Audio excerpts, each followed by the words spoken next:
That always makes me happy. Just a little woo. I love it. It gets me in the right frame of mind for a chat. Good evening, everyone. It's Luke here from Aussie Craft Distillers shooting the shit. I'm solo because everybody else has piked on me, except for our guest of honor, David from the Black Dog Institute. How you doing, Dave? Very well, thanks, Luke. And I'm gonna have to carry the load of your other co-host not making it. Look, they don't do a lot. They don't contribute a lot. They're not even really a pretty face or two. So I think we're better off without them, to be honest. All the real work is done by those with decent facial hair. Such as you. I don't know if I can count myself as that, but I will take it. Well, thank you very much for joining us. It's a good opportunity to talk. Indeed. Now, generally, we'll go around. We'll start our chat by going around the room and saying, "What are you drinking?" But you're technically on the clock, so I'll say what I'm drinking. I am having a little tipple of one of my favorite distilleries down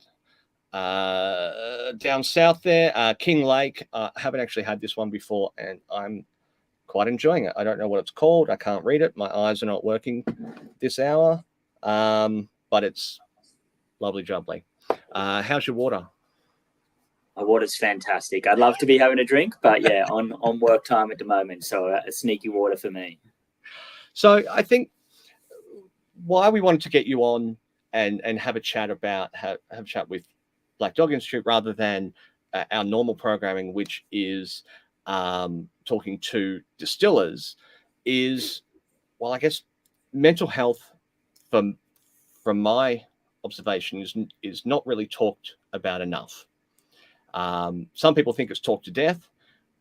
Personally, I think that we need to have more conversations and facilitate more support and training around it. So that's why we wanted to really get you on board. And I thank you for making the time and yeah, putting in the extra work hours to come in and have a chat with us. Can you give us a bit of a rundown on who Black Dog is and what do you do? How do you fit in? Okay. Absolutely. Well, I guess the key thing with Black Dog is we're a medical research institute focusing on mental health across the lifespan. So we're not just looking at people who are dealing with symptoms or diagnosed with mental ill health, but also looking in that preventative space as well. So we're a not-for-profit. Our sole focus is improving the mental health and well-being of all Australians. And me and my team, I guess, we look after workplace mental health. So working with organisations to help them roll out strategies to better improve, the mental health of their business, themselves as managers or leaders and their staff as well. Have you seen, I know that the last few years have been, let's say, shit from a number of different perspectives. How have you seen businesses change and evolve in their handling of mental health and what they're coming to you for since COVID, for example? Look, one of the, as you say, it has been a tough time for businesses and the general public over the last few years. One of the silver linings through COVID is we started to see an increase in that dialogue around mental health and mental well-being. It became a conversation that was, more so the norm. And with organisations, we saw them sort of reaching out to want to do more for their staff, which is really important. Organisations, look, obviously it's great to want to look out for your staff, and that's really important from the people side of things, but organisations do also have a legal obligation to look out for their staff's mental health and well-being. I think organisations are very well aware that they have, a legal obligation for physical safety, but your Fair Work Act, Discrimination Disability Act, Workplace Health and Safety Act, they all cover mental wellbeing as well. And all the states now are putting some legislation in place or codes of practice in place around psychosocial risk hazard. So there's the people side of things that's important. There's also your legal side of things, and also from a business perspective, you want your employees to be engaged, to be productive. You want to attract and retain the best employees, and you want to improve your bottom line. And I guess mental health or mental ill health costs businesses across Australia around 16.6 billion a year. In terms of, that's just absenteeism and presenteeism. So absenteeism, obviously people not coming into work, but presenteeism is people coming into work and not working to their full capacity. So we've seen an uptick in organizations sort of wanting to do some work in this space, but it's a conversation we need to continue having because there's so much work that still needs to be done. Yeah. I know certainly I've been both as an employer and manager, seen the effect of mental health on my staff, and as an employee, seen the effect and experienced it as an employee, and just not wanting to go to work, or just sitting there doing absolutely bugger all for a day, looking busy, but actually achieving very little. That does have a huge cost impact. Now, a lot of who we speak with on the show are small business owners who don't have the luxury of spare change or $1 to $2 to rub together. So the impact of mental health from a staff perspective can be quite devastating for a small business. Who are you mainly seeing come in and look for assistance from a business perspective? Are they mainly larger corporations, or is it the smaller sole traders and small businesses come in? No, look, it's fairly across the spectrum. I mean, certainly we do have large organizations with big budgets who do big spends, but we do have a lot of smaller organizations, either sole traders or less than 20 staff who kind of want to look out for their team. And it can range from wanting just to get some general advice around strategies they can put into place, or we have a range of training options from small businesses to sort of larger programs that organizations can roll out. So as I said, our remit's to help organizations in workplace mental health and wellbeing. So any way we can support an organization, we're gonna get involved. Yeah, right. So, Jono, and thank you, Jono. He also donated to our little Black Dog fundraiser. I'll put the address up on the screen and into the comments now for anyone that hasn't yet chipped in a few dollars. Oh, that's the wrong link. Shit. Too many links.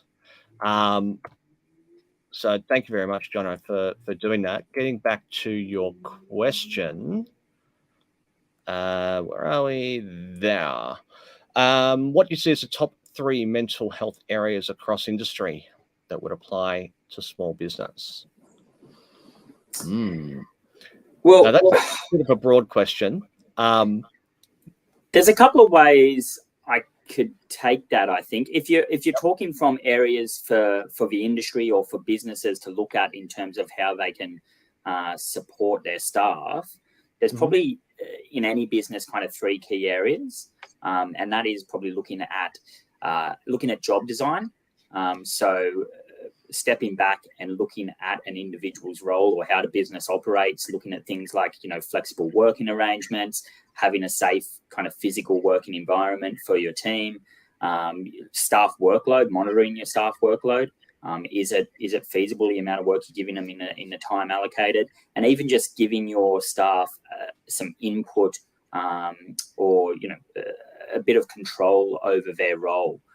So letting them have a voice within how their role operates and how their job operates. So job design is kind of one key area. Organizational culture is really always important for organizations. Now, it's a big piece, culture. It's not something you can change in a day, but that's really about, I guess, organizations providing education and providing information to their staff. It's probably something we're going to talk a little bit more about in a bit, but also looking at reducing stigma for an organization. So creating a culture where you're open and honest and speaking about mental ill health, and I guess modeling good behaviors for your team as well. So if you as a manager kind of promote to your staff that they can take, say, for example, a day for their mental well-being out of their sick leave or leave, it's important that as a manager, if you need to take a day for that you let your team know that that's why you're taking a day, modeling the kind of behaviors that you see you want your team to have. Even in terms of culture, just having some sort of policy or framework around what mental health and well-being looks like for your business.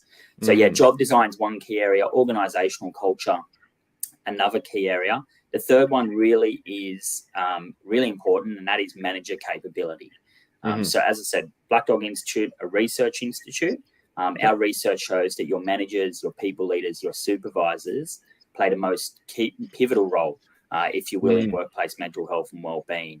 So manager capabilities all around managers having the skills to be able to identify changes in behavior in their team, notice if a team member is perhaps not doing well or not the best version of themselves at any given time, and then to be able to have the skills to have a conversation around mental ill health. And it's not about a manager being a quasi-therapist or counsellor or thinking that they have to diagnose someone or they have to treat someone. That's not a manager's role.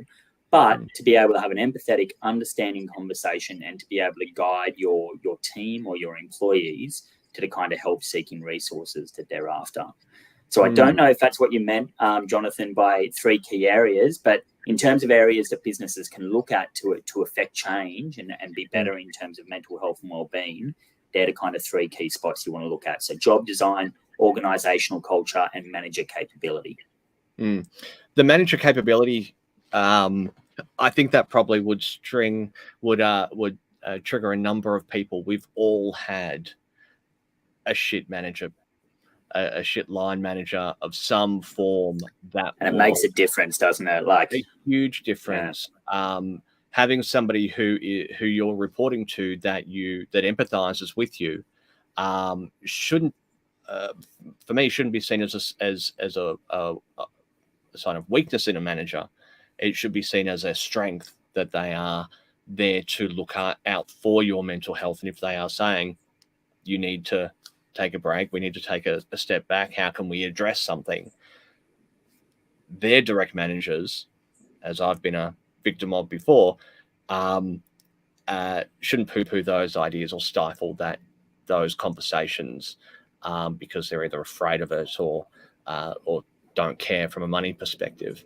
I know, from personal experience in a managerial position, if you're as a manager, your line manager doesn't have the skills or the knowledge or the care factor, then that certainly makes your job a lot more difficult as well. Absolutely.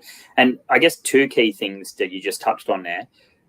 One, senior leadership buy-in is absolutely pivotal in any business. And going back to, I guess, the cost and the cost to the business of having staff or having a mentally unhealthy workplace. On the flip side, research shows for every $1 spent on mental health initiatives, you see a 10-fold return coming into the business. So there is a financial incentive for organizations to kind of take this seriously. The other thing you mentioned was kind of managers, some managers not wanting to buy in. Generally speaking, that isn't a lack of caring, but it's, as you said, a fear. So sometimes managers feel that they'll say the wrong thing or that they'll make things worse somehow, or that they're just not equipped to deal with the situation. And that's where training and upskilling for managers becomes really important. Now, I did put out in preparation for today, this evening, a little survey that I'm going to put up on the screen again in case anybody wants to contribute a couple more responses to it.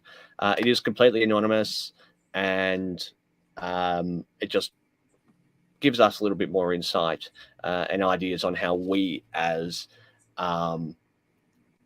influencers is a fucking horrible word, and I don't want to put myself up with that, but in an influential space and with a platform how we can assist in that area.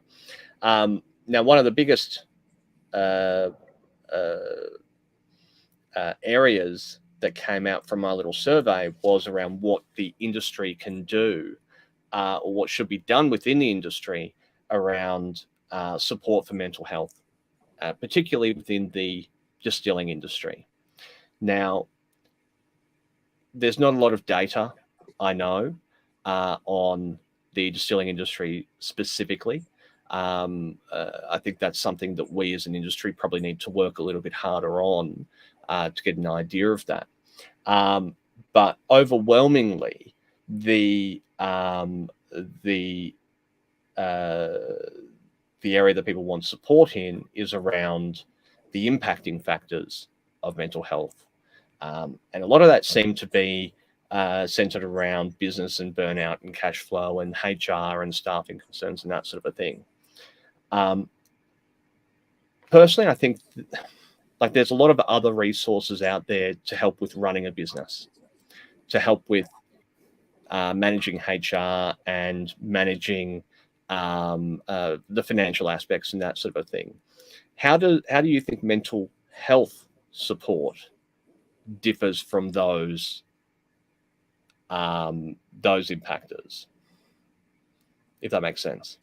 Yeah, I mean, look, there's certainly only certain things that are within your control. So external factors, you do want to kind of take on and try and improve, but we can also look at how we manage our stress reaction to particular situations. So stress is often people think of a negative when they hear the word stress, or think it's always a bad thing.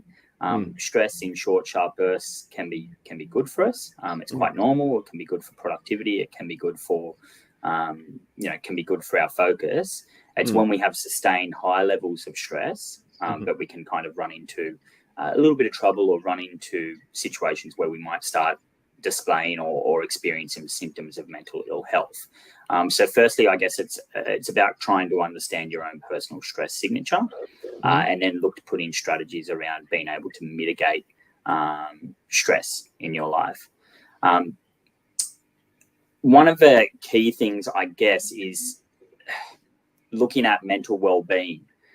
So as a way to safeguard yourself against mental ill health, as best you can. So building your own personal resilience. And one of the things we talk about at the Black Dog Institute is the 5 ways of well-being. So they're kind of 5 daily things that any individual can do. And this is from a business owner to an employee to you, me, whoever it may be. 5 simple day-to-day things that you can do to safeguard your mental health. And they're fairly straightforward and fairly basic things. So we'll kind of count through them, if you will, with 5. Yeah. So first one's being active, straightforward, but getting out and doing a little bit of exercise doesn't mean you need to be training for a marathon or anything like that. But if, around 3 times a week, you can do a 30 to 60 minutes of exercise. Studies have shown that can greatly improve your resilience and your mental well-being. The other one's staying connected. So a lot of people, when they start to show symptoms of mental ill health, can kind of retreat in on themselves, and that sort of doubles down on things. So staying connected, staying engaged with people around you is really important. So pick up your phone, ring a family member, ring a friend, go out for a drink at your favorite distillery or whatever it may be, but speak to those in and around you who care for you. Being aware is really important. A lot of the time we kind of either dwell on the past or live in the future. Dwell on what has happened, worry about what will be happening. So taking time to, I guess, practice a little bit of mindfulness or live in the moment and appreciate the situation you're in can again be really beneficial for yourself. Learning new things, so taking on a new challenge, learning a new skill, be it structured learning or informal learning, can be really important. And the last one is a lovely one, helping others. So again, it doesn't have to be going and volunteering for a soup kitchen or anything like that, but it might be small acts of kindness, bringing your neighbour's bin in, helping someone with their groceries, just those small sort of things to help another individual is really important. So those kind of 5 day-to-day things can really help you kind of live in the moment and stay kind of ahead of the curve and safeguard your own mental well-being.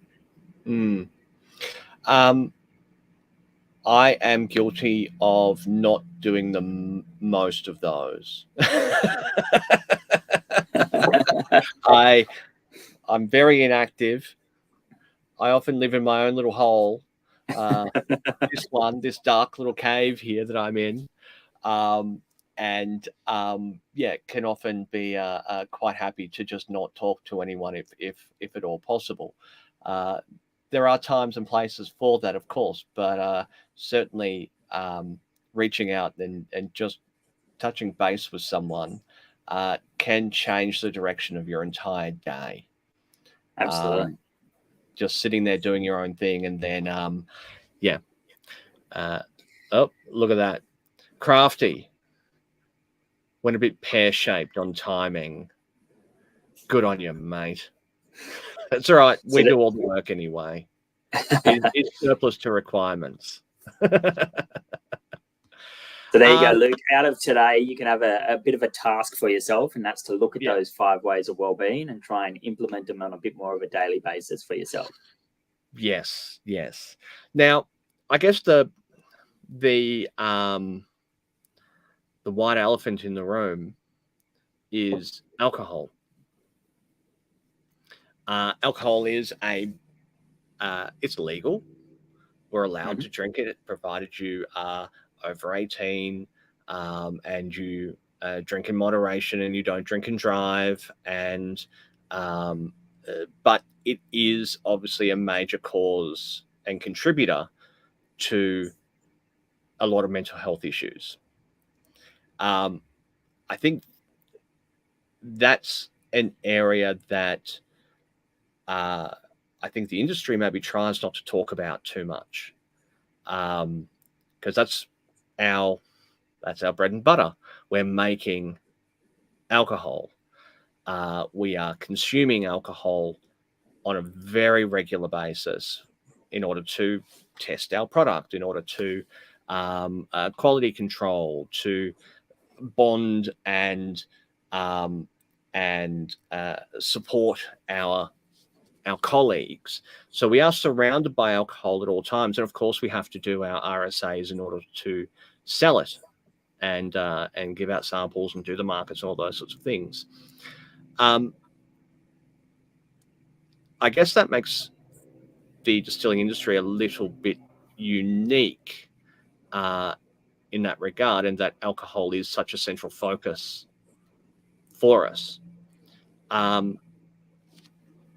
It's a broad question, but I guess what are your thoughts around the difficulties that could be faced and the pressure points there? Well, look, I mean, there is a correlation between alcohol consumption and mental ill health. Research shows that regular drinkers or heavy drinkers are more at risk of developing symptoms of mental ill health.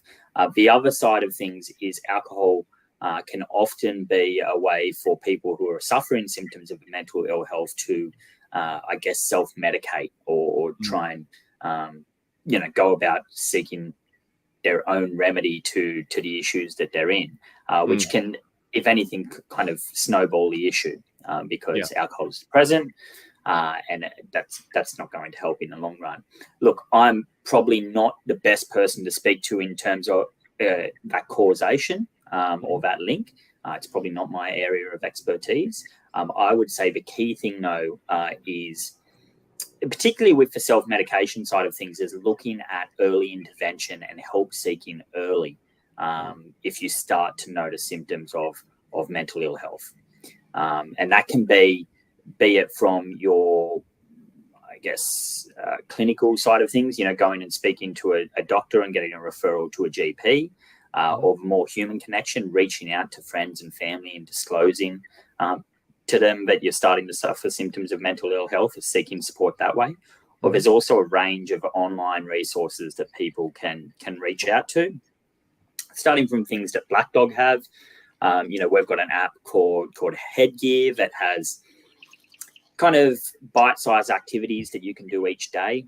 So a small video clip you might watch, or a small little activity around mindfulness. It does have a kind of 30-day challenge that you can just do these kind of 1 or 2 minute little bits of each day that help you. Well, it's clinically shown to help reduce the symptoms of depression, or developing symptoms of depression. We have an online clinic where people can go through and anonymously fill that out, get a profile of where they are at risk, or an assessment of where they are that they can then take to a doctor or move forward with.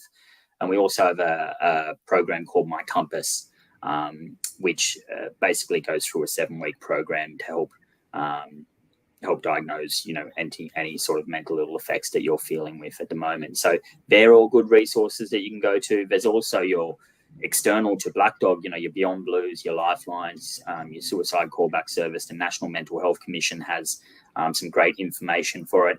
Jumping on our website, all of those materials are there. So I've seen that pop up on the bottom of the screen, blackdoginstitute.org.au. I would say the best thing, and this is going off on a tangent, and it's because I'm not. That's what we do. That's what we do. But really, if in terms of the self-medication side of things, we all love to have a drink, we love to have a tipple, but when you start feeling stressed or anxious, or start feeling those symptoms of mental ill health, you want to be turning towards support and help-seeking resources rather than sort of turning towards a drink. And a lot of people do turn towards a drink, and that's why we've got to get these conversations out there and be talking about mental health a bit more. Yeah, I 100%, 1,000% agree with that.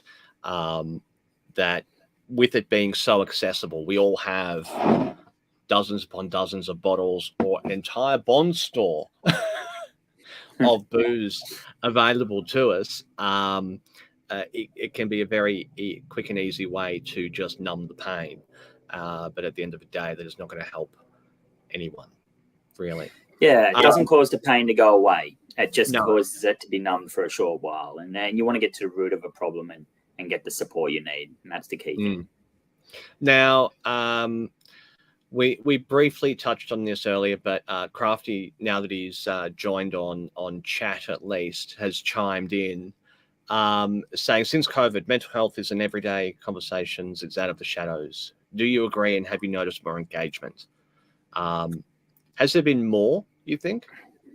Yeah, look, I mean, certainly the conversation's increasing. There's still a long way to go around that. So we touched on it a little bit earlier, but reducing stigma is one of the key areas where we can collectively, as a sort of nation, battle mental ill health. So a lot of people, as it stands in Australia, 1 in 5 people will experience symptoms of mental ill health in any given year. So 1 in 5 of us, right? Now, of those people that do experience symptoms of mental ill health, only 50% seek the treatment that they need. So half of those people experiencing symptoms aren't getting the help that they need. Now, if you imagine that for a physical illness, if half the people out there who are experiencing chest pains, for example, weren't seeking the help that they need, it'd be quite alarming. And it really is. It is very much so for mental ill health as well. And a lot of that comes down to stigma. So, we've got a culture in Australia, and particularly within men, of a kind of stiff upper lip, carry on, I'll sort this out myself. And that's really, it's kind of counterintuitive to what we actually want people to do. And that can be because people feel maybe a fear of being judged or discriminated. They think their boss might not see them as a effective or strong worker, or someone they can rely on, or they might feel embarrassed about it. And that's why we really need to be kind of having these conversations. And going back to what I said earlier, having managers who are leaders and kind of in this space and modeling the kind of behaviors that we want. So they're talking about openly any issues that they've experienced, and letting their team know that it's a safe space to kind of bring their or disclose symptoms of mental ill health as well. So yeah, look, we're certainly seeing an increase, and we want to see it continuing to increase as we move forward. And then, we want conversations around mental health to be the same as conversations around physical health.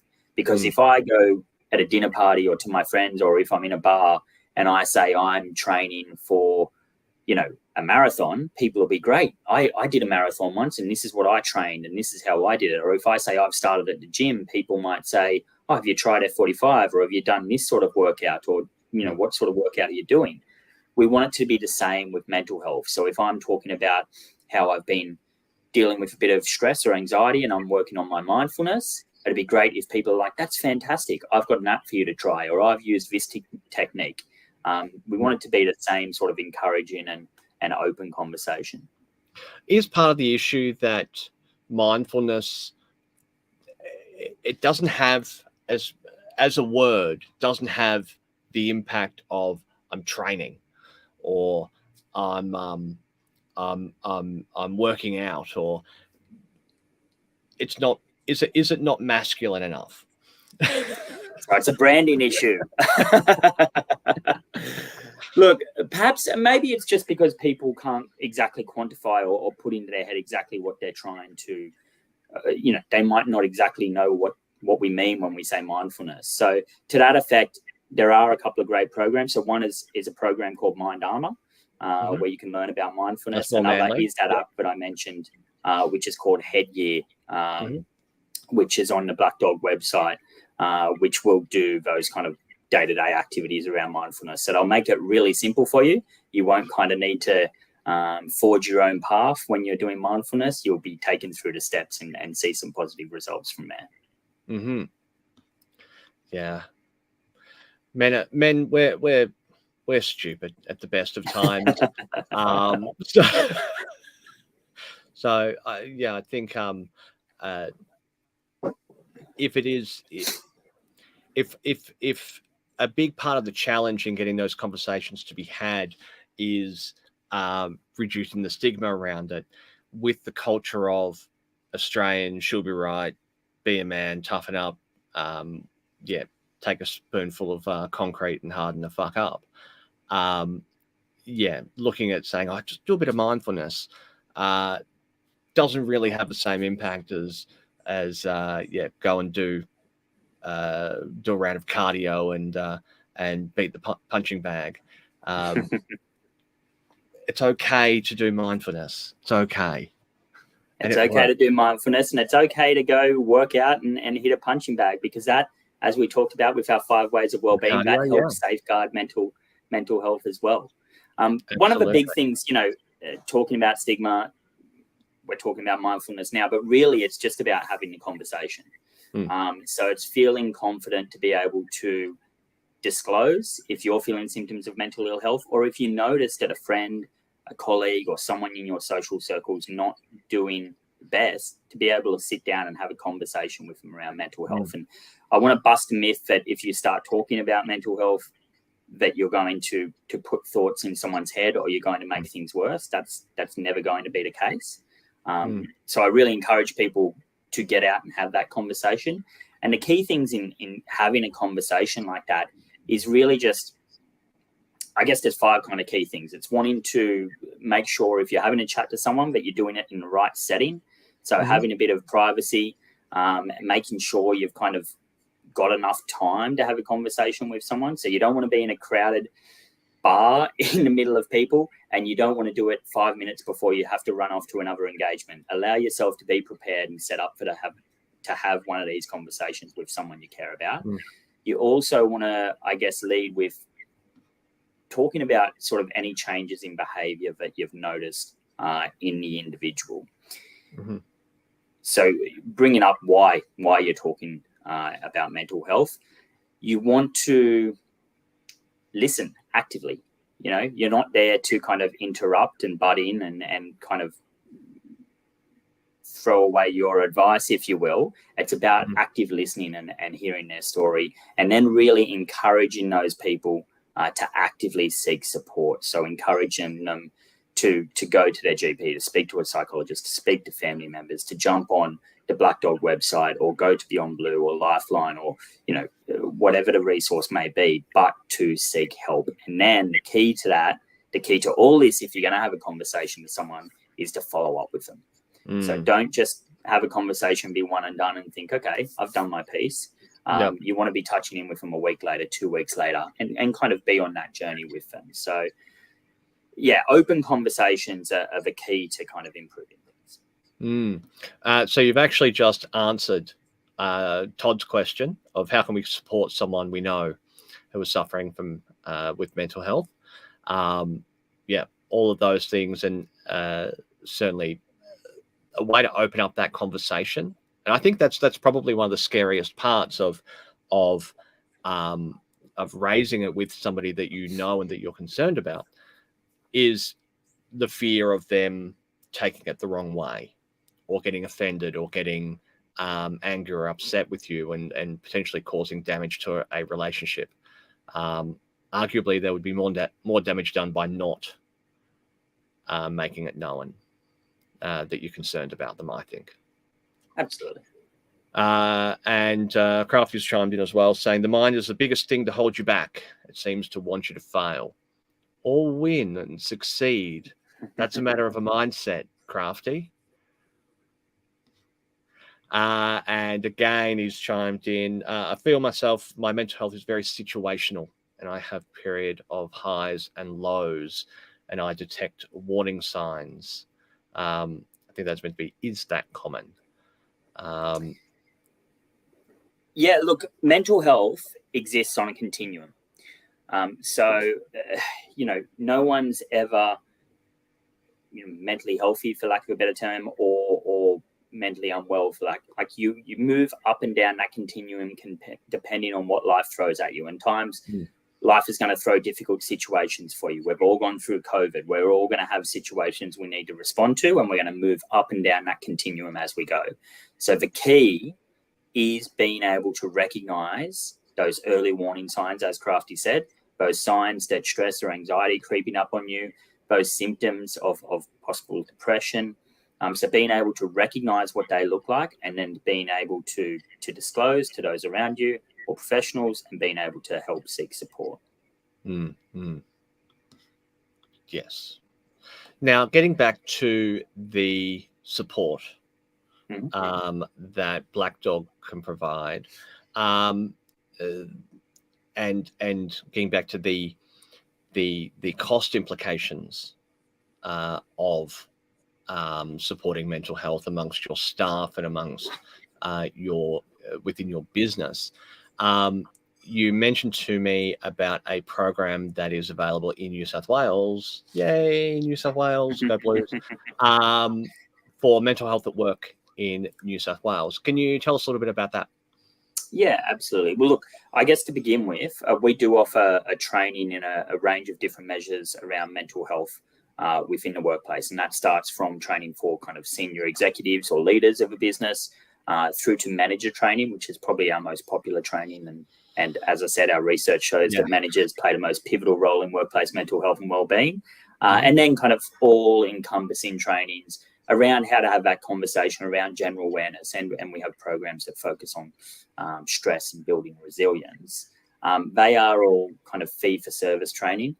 They're workshop skills-based trainings where you'll kind of get hands-on and do role plays and look at case studies and things of that nature to really set you up to have the skills to kind of move forward. So it's not just about sitting there and listening to someone. It's about getting hands-on skills to kind of learn how to best move forward in terms of supporting your team with mental health.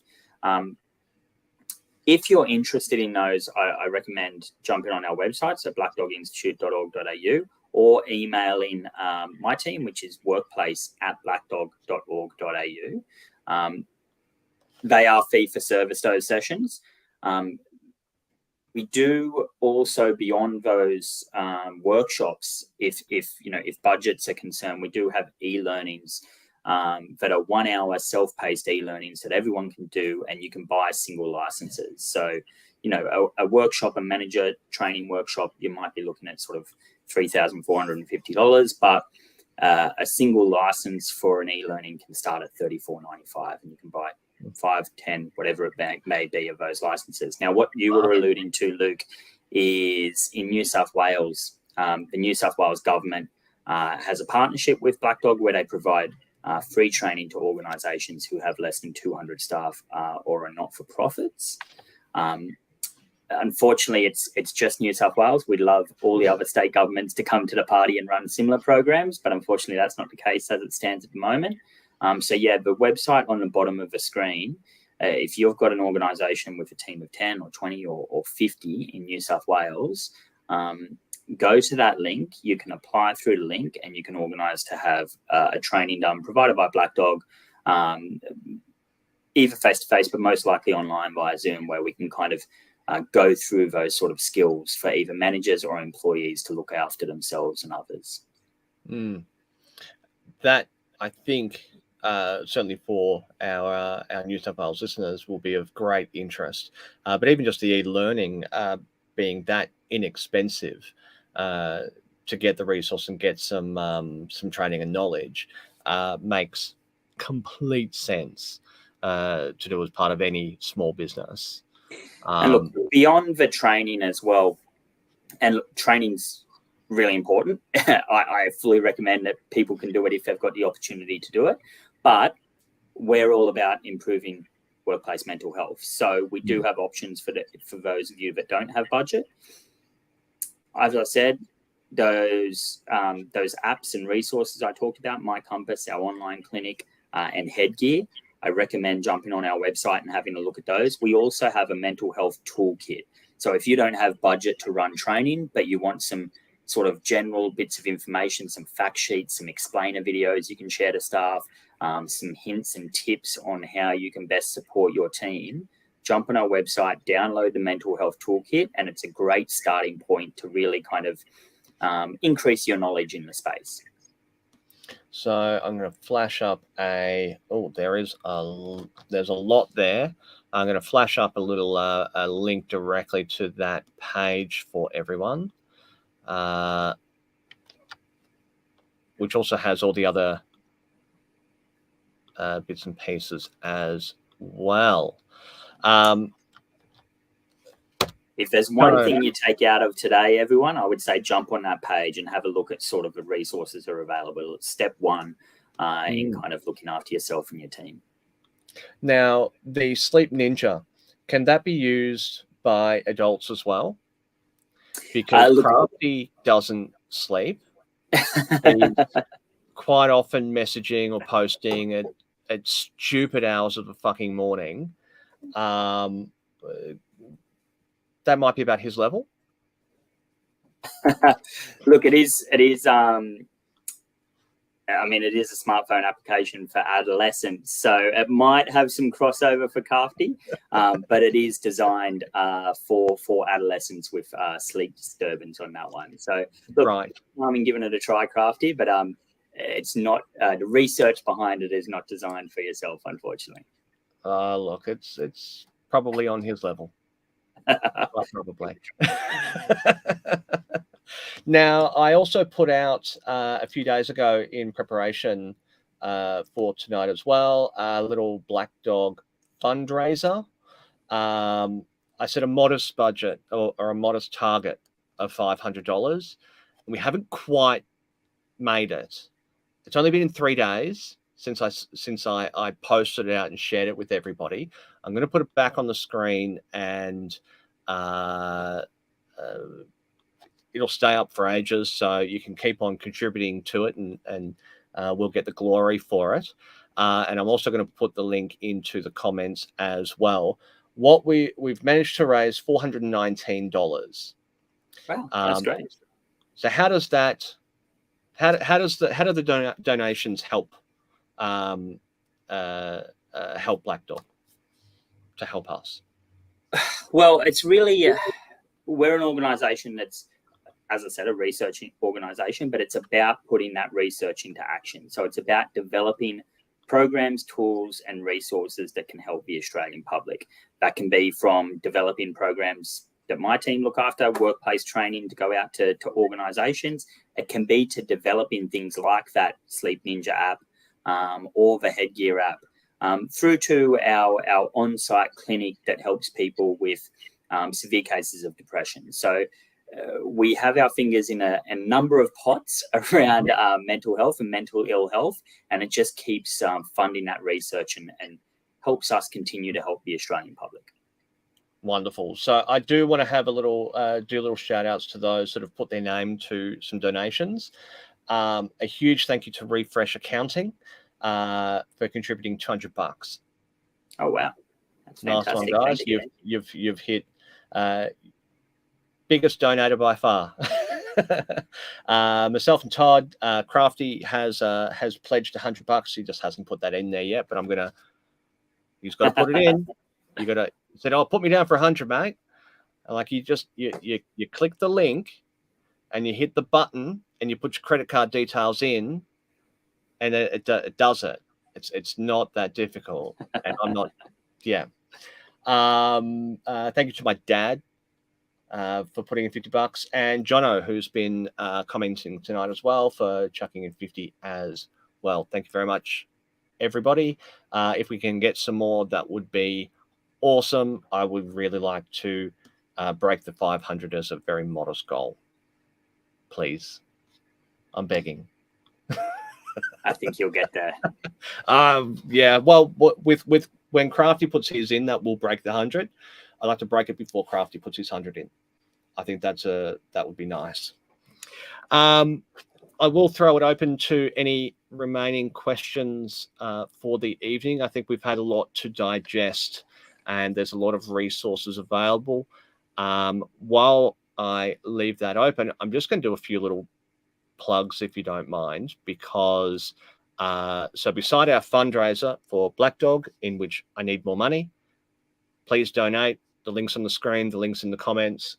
Put some funds in there now, and if you manage to get it in before we go off air, I will say your name on air. There's an incentive for you. We have the nope, not that one. That was Crafty. Where are we? We have a book. We didn't write it. We are selling it. It is the story of Jim McEwen, who is one of the most influential people within the distilling industry and in Scotland. I'm going to put up a link to the website. You can get it on pre-order, and I even have a sneaky little picture. There we go. So you can get it on the front page of our website, shootingtheshit.com.au. Click that button and buy the book. It is really chunky. It weighs about 1 kilo. You're getting your money's worth. It's a beautiful hardcover, full of amazing stories and awesome imagery from all over Scotland and the life of Jim McEwen. So definitely get a hold of that. We are the exclusive retailer of it for Australia and New Zealand, so you can only get it through us. So yeah, we're quite pleased to have scored that. And I do also need to mention our sponsors. Thank you very much to those that support us in supporting the industry. Voyager Craft Malt, who we all know. Without Voyager, there would be no Craftworks. Youngie from Wyandotte Cooperage, some of the best barrels in the country. Hit him up, and I'm surprised he's not actually watching tonight, or he hasn't chimed in anyway. Mogwai Labs, our newest sponsor in, they do yeast, very yeasty business. We've got the Australian Gin Appreciation Society Facebook group, all about the love of gin, and in particular Australian gin, and of course Sabre Glass for all of your glass bottles and bits and pieces. Thank you to them for digging deep and sponsoring us and letting us do this thing and pay all the damn costs of it. All right, so thank you very much, David, for taking the time to have a chat with me and present all of these fantastic resources that you have available to us. The one takeaway from tonight, well, I think there were a few takeaways, weren't there, really? There's get at least one of the apps, because there's a few. And definitely, I think we're going to need to organise some industry-based support and training, because that's from our little survey. That's definitely where we've seen people needing and wanting some more information. What's the final closing words from you on how we should support each other? Well, firstly, I just want to thank everyone who's kind of joined tonight or listens moving forward. It shows an interest or an engagement in mental health to begin with. So that's step one. So thank you for that. The key things for me are really just don't be afraid to seek help early if you need it, and don't be afraid to speak to someone if you think that they need to seek help. Having an active, open dialogue around mental health, having a culture of well-being amongst you, your cohort, your friends, family, workplace, is really the starting point. There's a lot of great resources, a lot of great trainings, but really the greatest asset we've got is each other and talking to each other and looking out for each other. So that would be step one for me and the first and key takeaway. Excellent. Now, I definitely think we have a very supportive industry.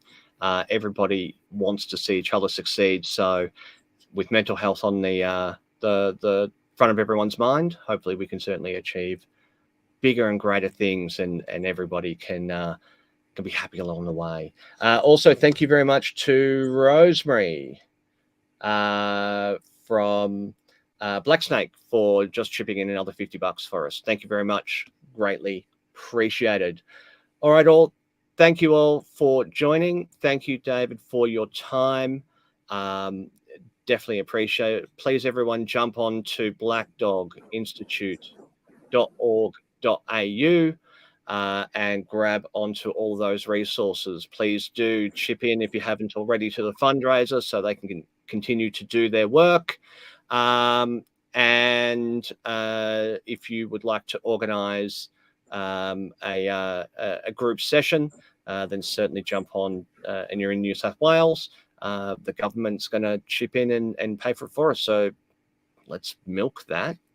And always, I think I got the email address right. No, that's Wordplace. It's close. It was very close. Hold on. I was typing very quickly. I think I got it right now. Workplace. You're just off again. It's workplace@blackdog.org.au. So the email address doesn't have institute in it. It's tricky. The website does, blackdoginstitute.org.au, but the email's just workplace@blackdog.org.au. Right. Okay. See, I was hearing an abbreviation. I was hearing at Black Dog, the rest of it. Workplace@blackdog.org.au, third time lucky. Again, thank you very much. And one final comment. Thank you, Jono. Thank you all, and have a good evening. Cheers. Thank you.